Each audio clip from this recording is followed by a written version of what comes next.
Hi, everyone. Welcome. Today is one of my very favorite days at Tremendous Leadership. It is new release day, and we are so excited to introduce to you our first time children's book author, Tracy Pawelski. Tracy, welcome. Oh, thank you. I'm delighted to be here as well. And Tracy and I go well back. Tracy has written several other books, which we're going to hit on, but this is her first children's book. And Tracy and I graduated from the great Cumberland Valley High School many years ago. And it great moving back to the area to get reintroduced to her and honored to publish this first book with her. You know what, our history together is just such a great story filled with magic. It is. It is. Well, Tracy, let's talk about it. Your new book coming out is called Life on Stony Run. So let's start at the beginning. Where did the idea for this book come from? And was there a single spark that set this all in motion? Oh, I love the Genesis story and the fact that this book was really inspired by real events. So, my grandmother on my dad's side was a teacher here in York County, Pennsylvania, back in throughout her career, but she got her start in a one-room schoolhouse, very close to where I live now and to where this story takes place. And she used to tell me, she was a farm girl. She used to tell me about this beautiful black horse that she owned named Jet, who would take her to school every day.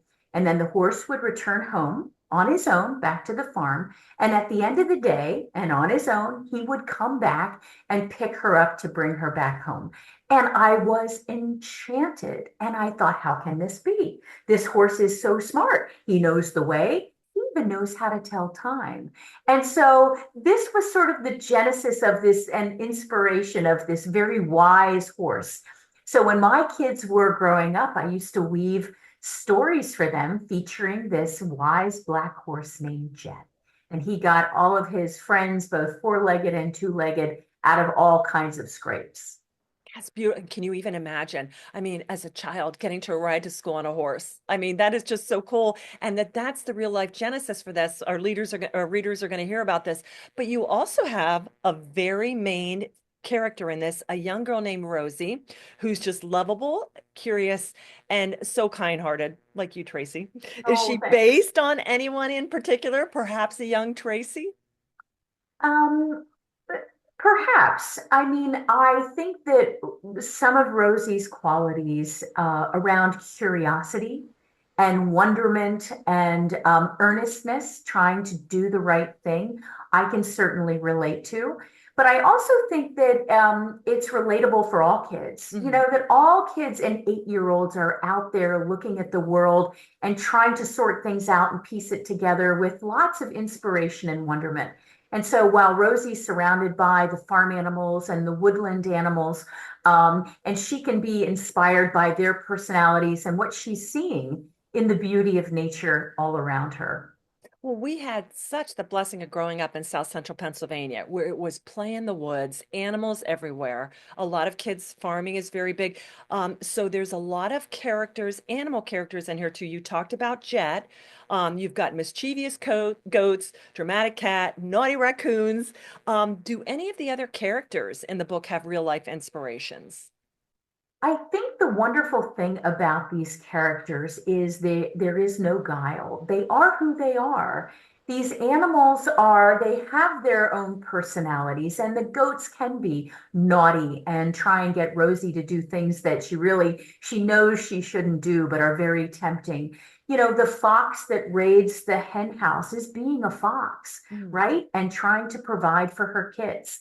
So many of the animals and the personalities that they have. I love the story, the conversation that Rosie is having with Teddy, the barnyard cat, and he's so excited because a new family of mice have moved into the barn, and he tells Rosie, "I'm going to catch them and I'm going to eat them one by one." And she's like, "Oh, Teddy, are you really that hungry?" And she's talking to this chubby cat and everything, and he says, "Oh, Rosie, you're ruining all the fun. This is what we cats do."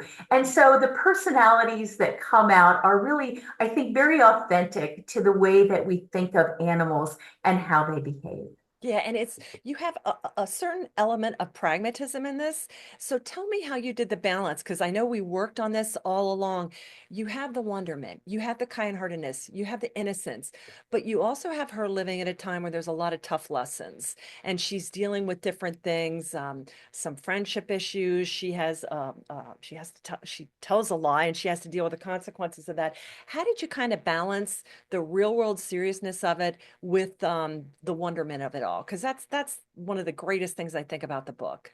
Oh, thank you. And I think so many of these stories are a balanced story, and sometimes um, aren't easy to sort of figure out or what the right answer is right away. So we're all sort of trying to navigate how do we make good decisions. And what I love about the set in 1925 in simpler times is the fact that we don't have the screens and some of the distractions of our day-to-day lives in front of us like we do now and the kids have now. So I think so many of those stories are a yin and a yang of what do I do? Like on honesty, she knows that there will be consequences and she doesn't want to get in trouble. Nobody wants to get in trouble, right? Right. But then she has to really sort out, well, what's the right thing to do? Mm. And throughout the story, I think there's always this thread of, but what's the right thing to do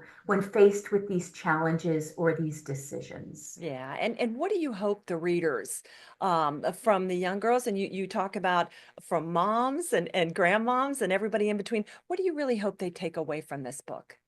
I hope it is a story that can be appreciated across generations. Mhm. And so while I'm writing for that kind of 7 to 11-year-old age group, I think that there's a lot of relatability for those of us who are moms and grandmoms as well. That we can kind of see ourselves, we can see our own decisions, we can see our own children through these stories. So I hope it really is a story to be appreciated and enjoyed by many generations. Well, and you did the illustrations, you took the photographs, I did. and tell us a little bit about the source material for that, for Oh, those of thank you us in for the area. asking.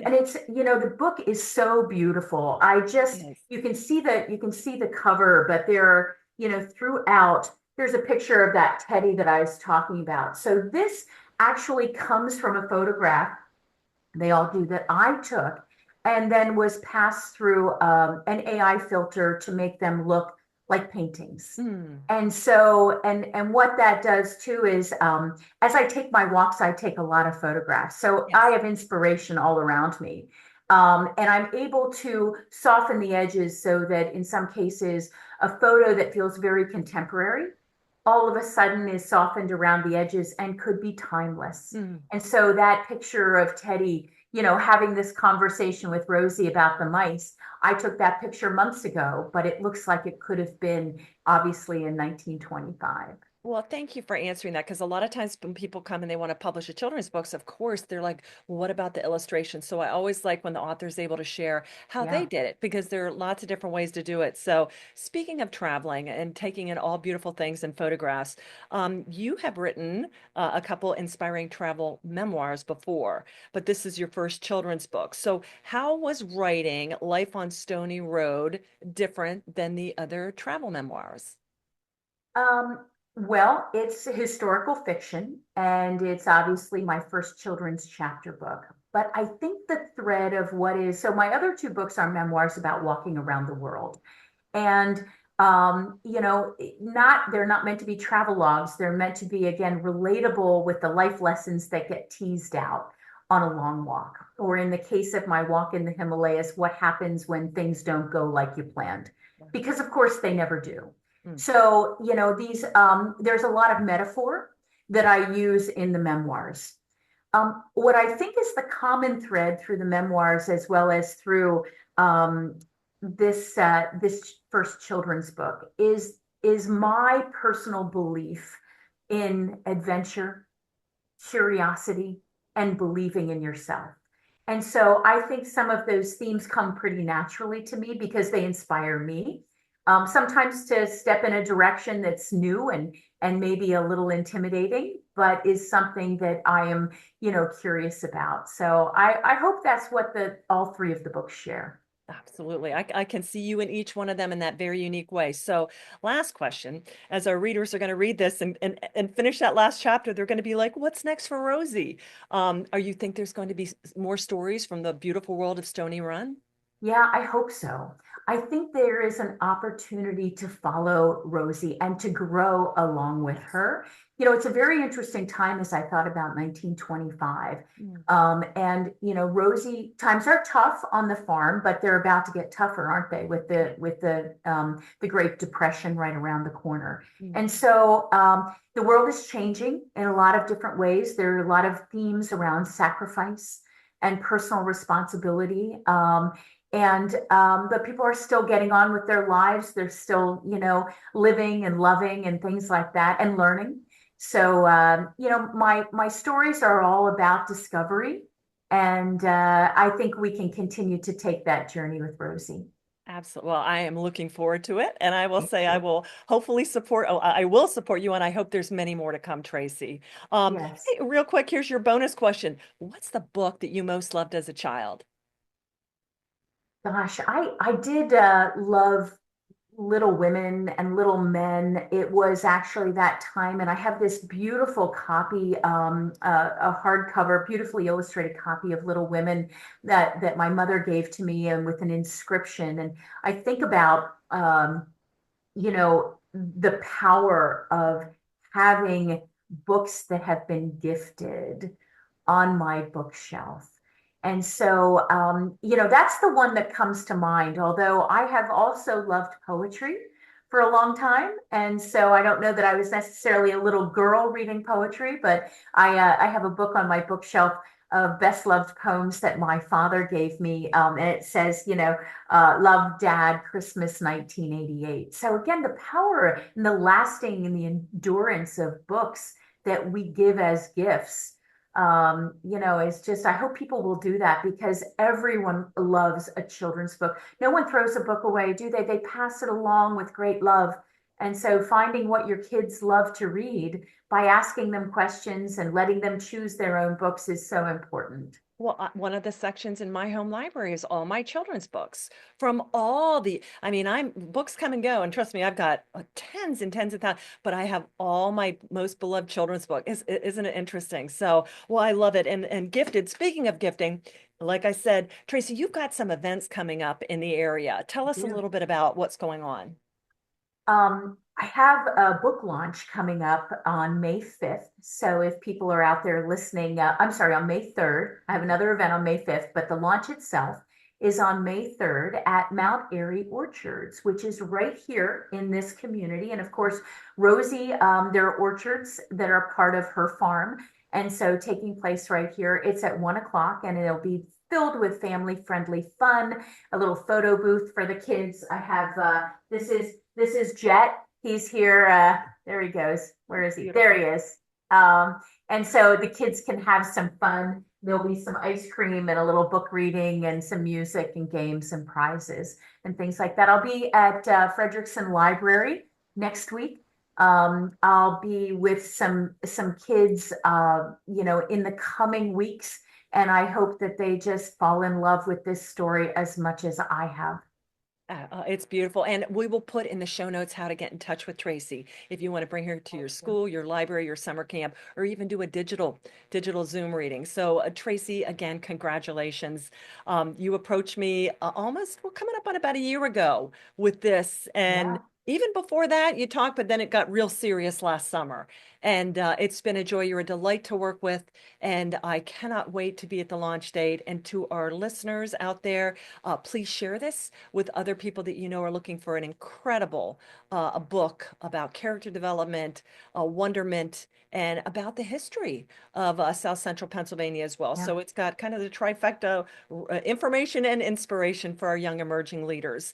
And thank you so much for your support, a tremendous leadership, and our authors. And Tracy, again, congratulations. I'll see you at book launch day. Oh, And very excited. I'm very excited too. And everybody else, remember, as they say, Charlie Tremendous Jones said it. You'll be the same person 5 years from now that you are today, except for two things: the people you meet, and you've just met Tremendous Tracy, and the books you read. Get your copy of Life on Stony Run today. Thanks, Um, everybody. thanks, Bye-bye. everybody.